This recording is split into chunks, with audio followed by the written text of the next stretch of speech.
Hi hello welcome back to my channel. ಎಲ್ಲರೂ ಹೇಗಿದ್ದೀರಾ? ಎಲ್ಲರೂ ಚೆನ್ನಾಗಿದ್ದೀರಾ ಅಂತ ಅಂದ್ಕೊತಾ ಇದ್ದೀನಿ. ಇದು ನನ್ನ ಸೆಕೆಂಡ್ ವ್ಲಾಗ್ ಮಾಡ್ತಾಯಿದ್ದೀನಿ. ಇದು ನಮ್ಮಮ್ಮ ಮನೆಯಲ್ಲಿ. ಸೊ ನಮ್ಮಮ್ಮ ಮನೇಲಿ ಇದ್ವಿ 2 ಡೇಸ್ ಅಂತ ಹೇಳಿದ್ನಲ್ವ. ಸೊ ಆವಾಗ ನೆಕ್ಸ್ಟ್ ಡೇ ಮಾಡಿದ್ದೀನಿ. ಮಾರ್ನಿಂಗ್ ಒಂದು 7 o'clock ಎದ್ಬಿಟ್ಟು ಕೆಳಗಡೆ ಎಲ್ಲ ಕಸ ಗುಡಿಸಿ ಫುಲ್ ನೀರೆಲ್ಲ ಹಾಕಿ ಕ್ಲೀನ್ ಮಾಡಿದ್ದೆ. ಅಮ್ಮ ಬ್ರೇಕ್ಫಾಸ್ಟ್ ರೆಡಿ ಮಾಡ್ತಾಯಿದ್ರು ಅಷ್ಟು ಬೇಗ. ಆಮೇಲೆ 8 o'clock ಆಯಿತು. ನನ್ನ ಮಗನಿಗೆ ಎಬ್ಬರಿಸಿ ಅವನ್ನ ಸ್ಕೂಲಿಗೆ ರೆಡಿ ಮಾಡಿ ಅದಾದಮೇಲೆ ಅಪ್ಪ ನನ್ನ ಸಿಸ್ಟರ್ ಎಲ್ಲ ಕೆಲ್ಸಕ್ಕೆ ಹೋದರು. ನನ್ನ ಮಗ ಅವ್ರ ತಾತಗೆ ಬಾಯಿ ಅಂತ ಹೇಳೋಕ್ಕೆ ಅಲ್ಲಿ ಸ್ಟೆಪ್ಸ್ ಹತ್ರ ಮತ್ತೆ ನಿಂತ್ಕೊಂಡು ತಾತ ಬಾಯ್ ಅಂತ ಹೇಳಿಬಿಟ್ಟು ಹೇಳ್ತಾ ಇದ್ದ. ಸೊ ಅದಾದಮೇಲೆ ಮತ್ತೆ ಮನೆಗೆ ಒಳಗಡೆ ಬಂದು ಅವ್ನು ಕೂತ್ಕೊಂಡು ಫೋನ್ ನೋಡಿಕೊಂಡು ಬ್ರೇಕ್ಫಾಸ್ಟ್ ಎಲ್ಲ ಮಾಡಿ ಆಯಿತು. ಅದಾದಮೇಲೆ ಸ್ಕೂಲಿಗೆ ಬಿಟ್ಟು ಆದಮೇಲೆ ಮತ್ತೆ ಸ್ಕೂಲಿಂದ ಬಂದಮೇಲೆ ನೋಡಿ ಅವನ ಫ್ರೆಂಡ್ ಇವನು ಅವ್ರ ಮನೆ ನಮ್ಮಮ್ಮ ಮನೆ ಹತ್ರನೇ ಇರೋದು, ನಮ್ಮಮ್ಮ ಮನೆ ರೋಡಲ್ಲೇ. ಸೊ ಸ್ಕೂಲ್ ಬಿಟ್ಟಿದ ತಕ್ಷಣವೇ ಅವ್ನ ಮನೆಗೂ ಕೂಡ ಹೋಗೋಲ್ಲ, ಅಷ್ಟು ಬೇಗ ಸೈಕಲ್ ತೊಗೊಂಡು ಬರ್ತಿದ್ದಾನೆ. ಅದಾದಮೇಲೆ ಇವನು ಮೇಲೆ ಬಂದು ಫ್ರೆಶ್ ಅಪ್ ಆಗಿಬಿಟ್ಟು ಬೆಳಗ್ಗೆ ನಮ್ಮಪ್ಪ ಸ್ಕೂಲ್ಗೆ ಹೋಗುವಾಗ ಅವನೇನಾದರೂ ಸ್ಕೂಲ್ಗೆ ಹೋಗುವಾಗ ನಾವೇನಾದರೂ ನಮ್ಮಮ್ಮ ಮನೇಲಿದ್ದರೆ ಅವನಿಗೆ ಬೆಳಗ್ಗೆ ಹೊತ್ತು ಏನಾದರೂ ಸ್ನ್ಯಾಕ್ಸ್ ಈಸ್ಕೊಡ್ಲೇಬೇಕು. ಅಲ್ಲಿವರೆಗೂ ನಮ್ಮಪ್ಪನ ಅವ್ನು ಬಿಡೋದೇ ಇಲ್ಲ ಅಂತಲೇ ಹೇಳ್ಬೋದು. ಸೊ ಅದಾದಮೇಲೆ ಟಿ ವಿ ನೋಡಿಕೊಂಡು ಮ್ಯೂಸಿಕ್ ನೋಡ್ಕೊಂಡು ಇದು ಮಾಡ್ತಾ ಆಮೇಲೆ ನಾನು ಮತ್ತೆ ನೈಟ್ ವೀಡಿಯೋನ ಕಂಟಿನ್ಯೂ ಮಾಡ್ತಾಯಿದ್ದೀನಿ. ನನ್ನ ಸಿಸ್ಟರ್ ಬಂದಾದಮೇಲೆ ಎಗ್ ರೈಸ್ ತಿನ್ನೋಣ ಅಂತ ಹೇಳಿಬಿಟ್ಟು ಎಗ್ ರೈಸು ಮತ್ತು ಕಬಾಬ್ನ ಪಾರ್ಸಲ್ ತೊಗೊಂಡು ಮನೆಗೆ ಹೊರಟಿದ್ದೀವಿ.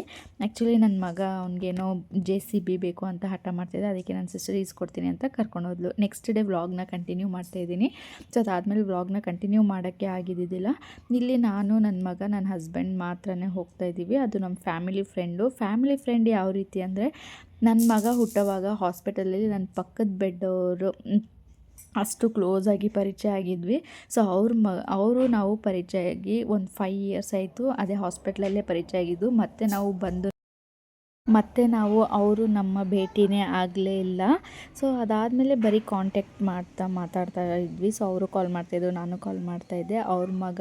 ಅವ್ರಿಗೆ ಮಗಳು ಹುಟ್ಟಿದ್ದಾಳೆ, ನನಗೆ ಮಗ ಹುಟ್ಟಿದ್ದಾನೆ. ಅವ್ರ ಮಗಳ ಹೆಸರು ಯಶಿಕಾ, ನನ್ನ ಮಗನ ಹೆಸರು ಯಶ್ವಂತ್. ಸೇಮ್ ನೇಮ್ ಕೂಡ, ಲೆಟರ್ ಕೂಡ ಸೇಮ್ ಆಗೇ ಇದೆ.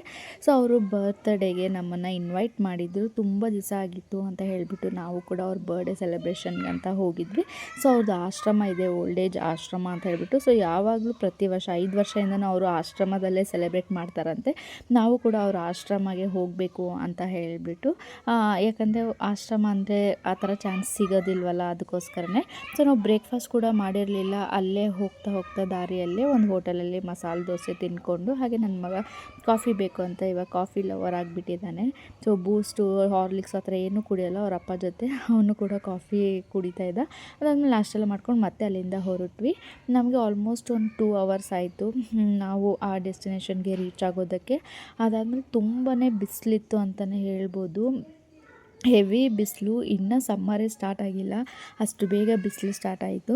ಸೊ ಅದಾದಮೇಲೆ ಹಾಗೆ ಹೋಗ್ತಾ ಅದೇ ದಾರಿಯಲ್ಲೇ ನಾವು ಬರ್ಡೇಗೆ ಏನೂ ತೊಗೊಂಡು ಹೋಗಿರಲಿಲ್ಲ. ಹಾಗೆ ಹೋಗ್ತಾ ಆನ್ ದ ವೇಲೆ ಈಸ್ಕೊಂಡು ಹೋಗೋಣ ಅಂತ ಹೇಳಿಬಿಟ್ಟು ನಾವು ಹಾಗೆ ಹೊರಟ್ವಿ.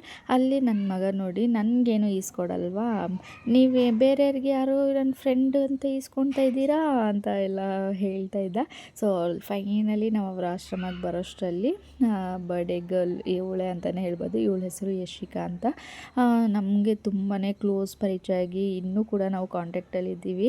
ಸೊ ತುಂಬಾ ಖುಷಿ ಆಯಿತು. ಅವ್ರ ಅಮ್ಮ ಕೂಡ ತುಂಬಾ ಖುಷಿಯಾದರು.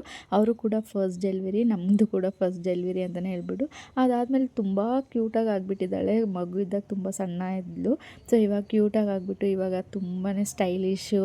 ಹೆಣ್ಮಕ್ಳಾದರೆ ಹಾಗೆ ಅಲ್ವಾ, ತುಂಬ ಸ್ಟೈಲಾಗಿ ಮತ್ತು ಮೇಕಪ್ಪು ಅದೆಲ್ಲ ಮಾಡ್ಕೊಳ್ಳೋದು ಅದೇ ರೀತಿಯಾಗಿದ್ಲು. ಸೊ ಅಲ್ಲಿ ನಾಯಿಗಳೆಲ್ಲ ಇದ್ವು, ಅದನ್ನೆಲ್ಲ ಜೊತೆ ಆಟ ಆಡ್ಕೊಂಡಿದ್ವಿ. ಅದಾದಮೇಲೆ ಎಲ್ಲ ಓಲ್ಡ್ ಏಜ್ ಅಂದರೆ ಏಜ್ ಆಗಿರೋರು ಮಾತ್ರನೇ ಈ ಆಶ್ರಮದಲ್ಲಿ ಇರೋದು ಅಂತಲೇ ಹೇಳ್ಬೋದು. ಎಲ್ಲರೂ ಸೇರಿ ದೊಡ್ಡೋರ ಆಶೀರ್ವಾದ ಹೇಳ್ತೀವಲ್ಲ ನಾವು, ಅವ್ರ ಆಶೀರ್ವಾದ ಇದ್ದರೆ ನಮಗೆ ಪ್ರತಿ ಸರಿನೂ ದೊಡ್ಡೋರ ಆಶೀರ್ವಾದ ಇರಬೇಕು ಎಲ್ಲದಕ್ಕೂ ಅಂತ ಹೇಳ್ತಾರಲ್ವ. ಸೊ ಅದೇ ರೀತಿ ಇವರು ಕೂಡ ಆ ಓಲ್ಡ್ ಏಜ್ ಆಶ್ರಮದಲ್ಲೇ ಇವರು ಬರ್ಡೇ ಸೆಲೆಬ್ರೇಟ್ ಮಾಡಿದ್ರು. ನೋಡ್ತಾ ಇದ್ದೀರಲ್ಲ, ನನ್ನ ಮಗನಿಗೂ ಕೂಡ ಅಲ್ಲಿ ಅವಳ ಜೊತೆ ಚೇರ್ ಮೇಲೆ ಇಳಿಸ್ಬಿಟ್ಟು ಅವರಪ್ಪ ಕೇಕ್ನ ತಿನ್ನಿಸ್ತಾ ಇದ್ದಾರೆ. ಇದೊಂದು ನಮಗೆ ತುಂಬಾ ಮೆಮೊರೇಬಲ್ ಅಂತಲೇ ಹೇಳ್ಬೋದು. ಅದಾದಮೇಲೆ ಇವರೇ ಅವ್ರ ತಾಯಿ.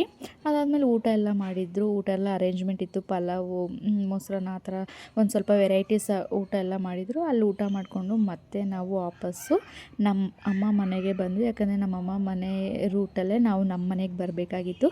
ಮನೆಗೆ ಬರೋಷ್ಟರಲ್ಲಿ ನನ್ನ ಮಗ ಅಲ್ಲಿ ಕರೆಕ್ಟಾಗಿ ತಿಂದಿದ್ದಿಲ್ಲ ಅಂತ ಹೇಳ್ಬಿಟ್ಟು ನನ್ನ ತಂಗಿ ಅದಕ್ಕೆ ಮ್ಯಾಗಿ ಮಾಡಿಕೊಟ್ಟಿದ್ಲು, ಅದನ್ನು ತಿನ್ಕೊಂಡಿದ್ದ. ಹಾಗಿತ್ತು ಇವತ್ತಿನ ವ್ಲಾಗ್. ನಿಮ್ಗೇನಾದರೂ ಈ ವ್ಲಾಗ್ ಇಷ್ಟ ಆಗಿದೆ ಪ್ಲೀಸ್ ಲೈಕ್ ಶೇರ್ ಕಮೆಂಟ್ನ ಮಾಡಿ, ಹಾಗೆ ಸಬ್ಸ್ಕ್ರೈಬ್ ಮಾಡೋದನ್ನು ಕೂಡ ಮರಿಬೇಡಿ ಅಂತ ಹೇಳ್ತಿದ್ದೀನಿ. Thank you for watching. ಸಿಗ್ತೀನಿ ನೆಕ್ಸ್ಟ್ ವಿಡಿಯೋದಲ್ಲಿ. ಬಾಯ್ ಬಾಯ್.